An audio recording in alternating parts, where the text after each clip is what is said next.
안녕하세요. 한의사 이경입니다. 잘 알고 계시듯이 CS는 양안방 협진병원이죠.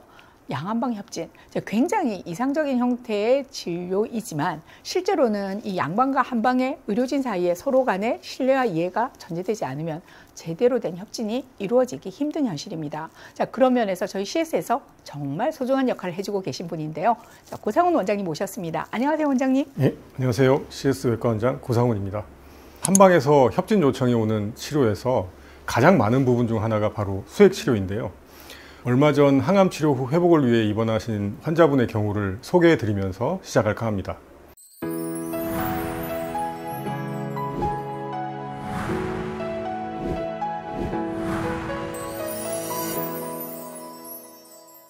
이분은 시행한 혈액 검사에서 저나트륨 혈증이 나타나는데요. 항암 치료 중인 암 환자분들의 경우는 식이 저하나 구역 구토 등으로 인해서 전해질 불균형이 종종 나타나게 되는데요. 자, 이럴 때면 원장님께 협진 의뢰를 해서 수액을 통해 전해질 교정과 영양 공급을 받게 되죠. 그런 케이스의 환자분이었나 봐요. 네, 이분도 그렇게 경과를 지켜보고 있었는데 문제는 컨디션이 다소 회복되고 식사가 호전됨에도 불구하고 저나트륨 혈증이 계속되었다는 거죠. 이후 검사에서 부신 기능의 저하가 확인이 됐고 이것이 저나트륨 혈증의 원인으로 이제 밝혀지면서 후에 스테로이드 처방으로 호전이 되었습니다. 네.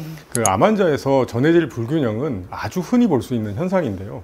대부분은 일시적이지만 심한 경우에는 생명을 위협할 수도 있기 때문에 빠른 인지와 치료가 중요합니다. 특히 전해질 이상이 암의 초기 징후 또는 치료 부작용일 수도 있기 때문에 꼭 짚어봐야 할 사항이기도 합니다. 생명 유지를 위해 꼭 지켜져야 하는 전해질 균형. 단순히 영양 상태 악화로만 설명할 수 없는 다양한 원인과 복합적인 기전들이 작용하게 되는데요. 특히 암 환자분들은 암 자체뿐 아니라 암 치료 과정 중에도 종종 발생하게 되다 보니까 의료진들도 그 증상과 검사 결과에 대한 해석 그리고 적절한 치료 우선순위에 대해서 항상 주의를 기울이고 있습니다. 그렇다면 암 환자분들이라면 특히 조심해야 하는 전해질 불균형에 대해서 설명 부탁드릴게요. 네, 첫 번째로는 아까 사례로 말씀드렸던 저나트륨 혈증이 있습니다.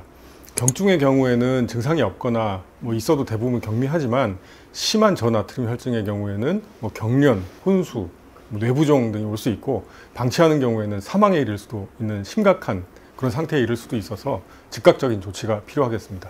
나트륨이 손실되는 가장 흔한 경우라면은 구토와 설사가 있겠죠. 자, 이런 경우 식사도 힘들다 보니까 저나트륨 혈증이 쉽게 발생할 테고요. 네. 그리고 앞서 소개한 환자분 같이 부신 기능이 저하된 경우에도 나트륨 재흡수가 저하되면서 저나트륨 혈증이 발생할 수 있는데요. 암 환자에 있어 부신 기능 저하는 몇몇 항암제로 인한 경우가 가장 많고 네. 드물지만 방사선 치료 이후에도 발생을 할 수 있습니다. 부신으로 암이 전이된 경우나 부신을 자극하는 호르몬을 분비하는 뇌하수체로 암이 침범한 경우에도 부신 기능 저하가 올 수 있기 때문에 이에 대한 확인도 필요하겠습니다.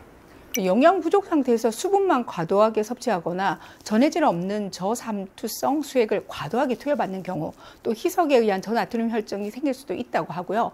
여기에다가 중추신경계 전이가 있는 암 환자들은 항이뇨 호르몬이 과도하게 분비되면서 수분 배출이 줄고 또 체내 수분이 과잉되는 상태로 저나트륨 혈증이 발생할 수도 있겠습니다. 그리고 이 항이뇨 호르몬은 그 뇌에서뿐만 아니라 소세포 폐암 등의 일부 암에서 분비를 하기도 하는데요. 이때에도 같은 문제가 발생하게 됩니다. 전해질 교정 수액 치료와 함께 기저 원인에 대한 검사와 치료가 필요하죠. 네. 또 다른 전해질 불균형에는 저칼륨 혈증도 있는데요.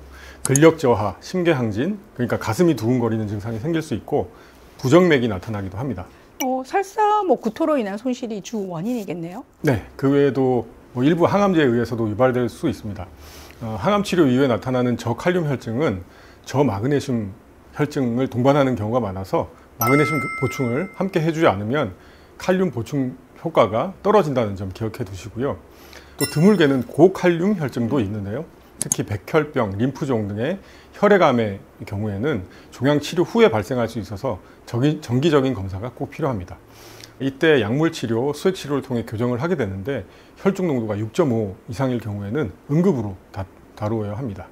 또 뼈 전이가 있다면 고칼슘 혈증을 주의해야 할 것 같은데요. 일부 암세포의 경우에는 체내 칼슘을 조절하는 부갑상선 호르몬과 유사한 단백질을 분비해서 혈중 칼슘을 증가시키기도 하니까요. 이때는 피로, 다뇨, 구토, 변비, 탈수, 혼동, 심하면 의식 저하까지도 나타날 수 있습니다. 충분한 수액 공급이 필요하고 이뇨제, 칼시토닌 등의 약물 치료가 병행이 되기도 합니다. 물론 추적 검사를 통해서 모니터링 하는 것도 필요하겠죠. 그리고 저마그네슘 혈증의 경우에는 설사나 영양 결핍으로 올 수가 있고 시스플라틴, 카보플라틴 등의 항암 치료 이후에 발생할 수 있습니다. 경련이나 부정맥 등이 나타날 수 있고 저칼슘 혈증을 동반하는 경우가 많아서 같이 교정해 주는 것이 필요합니다. 얼마 전에 그 장절제 환자에게서 저인산 혈증이 나타난 케이스가 있었잖아요. 자, 근데 기본 검사에서 이게 항시 포함되는 검사는 아닌 거죠? 네. 하지만 비교적 흔하게 나타나는 현상이긴 합니다. 경증이고 무증상인 경우가 많기 때문에 잘 보지는 않는데 중증일 경우에는 의식저하, 호흡부전, 횡문근 용해, 심부전 등으로 이어질 수 있기 때문에 적극적인 평가와 치료가 필요하고요. 암치료 이후에 식이저하나 말씀하신 장절제로 인한 흡수장애 등이 이제 원인이 될 수 있고 일부 항암제 치료 후에 인해 재흡수가 감소하면서 발생하기도 합니다.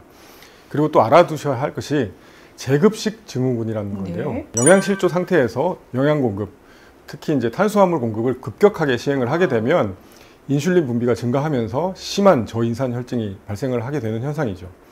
특히 위암이나 췌장암 등의 영양 상태가 불량한 암 환자에서 종종 볼 수 있으니까 영양 공급 시에 이런 문제들을 염두에 두고 혈액 검사 등 모니터링도 하면서 적절히 시행을 해야 하겠습니다. 대부분의 암 환자분들이 혈액 검사에서는 호중구나 빈혈 수치, 간 수치 외에는 그다지 관심을 두지 않거나 그마저도 치료로 인해 피곤한 혈관을 이유로 검사 자체를 꺼려들 하시죠. 하지만 전해질은 절대로 소홀히 해서는 안 되는 수치입니다. 그래도 건강한 경우라면 우리 몸이 스스로 그 균형을 유지하려는 항상성을 발휘하겠지만 암 환자분이라면 항암 치료 자체가 전해질 균형을 무너뜨릴 수도 있고요. 또 몸의 환경은 스스로를 방어하기가 버거운 상태죠. 적절한 시기에 전해질 검사와 치료를 받는 것은 매우 중요하다는 점 다시 한번 강조드리면서 저희는 다음 이 시간에 돌아오겠습니다. 감사합니다.